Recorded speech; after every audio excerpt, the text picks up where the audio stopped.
Nüüd üles vägevad mäed, me sõidame Priiuse riiki. Me tormame läbi kõik metsad ja mäed ja näitame püssi ja piiki. Vaat see on tubli ja mehine mees, kel vahva võitleja süda on sees. Ei tunne me suulaste isandat, ei tunne me kuubjaste sundmist ja ikka me austame võitlejad, kel rinnus on kõrgemad tundmist, kel Priius ja kohus ja isamaa, ta elust on üle otsata. Me paneme surma mässama ja vaenlane kaob kui paari. Me laseme maegal möllata ja kaob kõhik vaenlaste kaari. On 24. veebruar, Eesti Vabariigi aastapäev. Ja 7. aastapäeval oleme siin Kaitseväe kalmistul Vabadusristi monumendi juures, mälestamaks kõiki neid, kes Vabadussõjas 1820 Eesti ees elu andsid, samuti neid, kes teises Vabadussõjas 1940, 45, 91 Eesti eest võitlesid. Eesti rahvas ei unusta oma sangareid, kes on tema eest oma vere valanud. Tänasel päeval, vähemalt minu andmetel, peaks Eestis veel üks legionär meie keskel olema, Narva pataljoni võitleja ja metsavend. Tervitame teda ja soovime talle tugevat tervist meie vabariigi aastapäeval, sest meile on auks need mehed, kes Eesti eest on võidelnud. Ja Soomes või välis-Eestis peaks olema ka veel mõni Soome poiss, järgi vist ka üks-kaks, kõige rohkem mehi, kes siis 44. aastal ise relvaga käes kaitsesid meie maad Nõukogude okupantide vastu. Oleme siin Kaitseväe kalmistul, mille Nõukogude okupandid pärast 44. aastat kõik need hauatähised üles kiskusid, vaid mõned üksikud nendest jäid imekombel siia järgi, nii nagu vabadussõjalaste peaideoloogi Teodor Rõugu ja Oskar Luiga hauatähis, mis paigaldati 42. aastal pärast seda, kui ta 41. aastal siis Klaus Seeli Grundilt kolmekordse Vabadusristi kavalerina, kus ta Nõukogude okupantide poolt mõrvati, välja kaevati ja algselt siis Tallinnas Liiva kalmistule maeti. 42. aastal pidulikult siia tema omale määratud kohale Teodor Rõugu kõrval maeti.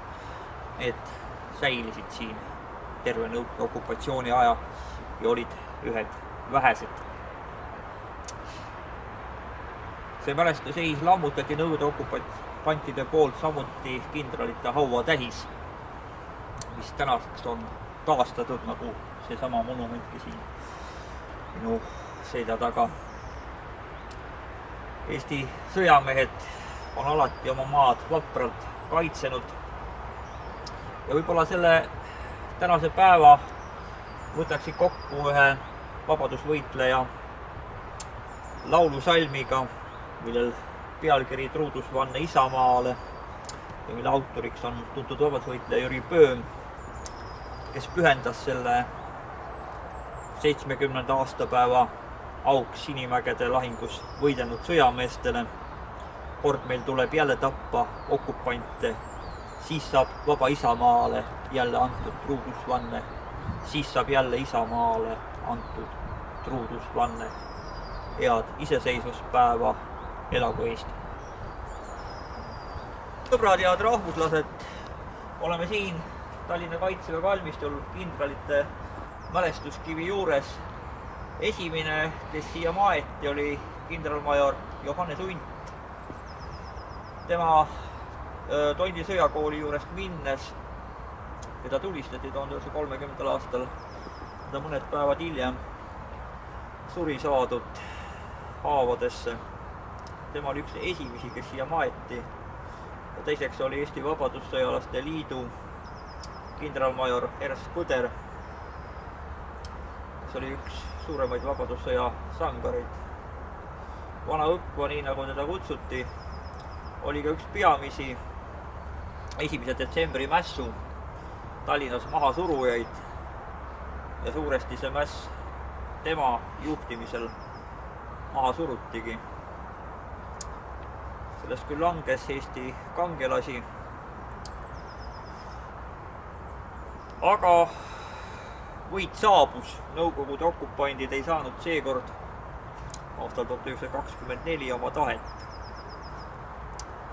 Kuid jah, raske haigus viis ta 32. aastal ära ja veel veidi enne siit ilmast lahkumist oli ta arstile öelnud, kes ütles, et tal tuleb jalg ära lõigata, kuna siis võiks tema elu päästa.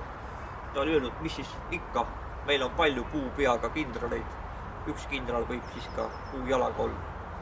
Kuid paraku juba järgmisel päeval lahkus ta siit ilmast. Ja maeti siia siis 32. aastal. Tema matusel kõneles ka Eesti Vabadussõjalaste Liidu juht Artur Sirk. Ja see oli ka üks esimene kord, kus Eesti Vabadussõjalaste Liidu liikmed olid oma täismundrites, käelintide ja lippudega seda ära saatnud. Siia on veel maetud ka Viktor Voldemar Riiberg, kes oli Vabadusristi kavaler, Eesti Vabariigi kindralmajor ja ainukene Eesti kindralmajor siis ka Saksa Wehrmachtis, nimelt tema läks siit ümberasujana Saksamaale 39. aastal, kus ta siis 41. aastal anti talle Wehrmachti kindralmajori auaste.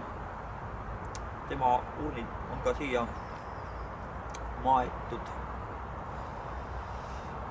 Nii palju siis Eesti sangaritest ja muidugi admiral Pitkale on siin pandud siuke kinotav.